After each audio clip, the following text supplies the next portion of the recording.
আপনি কি জানেন জুলকারনাইন রহিমাহুল্লাহ ছিলেন এমন এক ন্যায়পরায়ণ বাদশাহ যার কথা আল্লাহ নিজেই কুরআনে উল্লেখ করেছেন।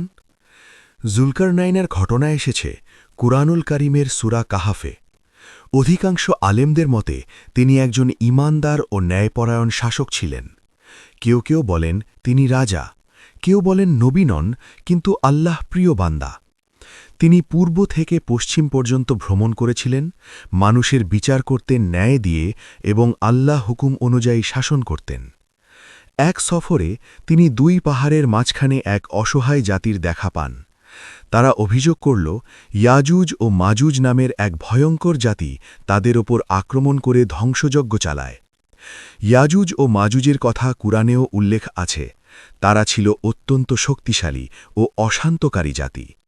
তখন জুলকারনাইন বললেন, তোমরা আমাকে সাহায্য করো, আমি তোমাদের ও তাদের মাঝে এক শক্ত প্রাচীর বানিয়ে দেব।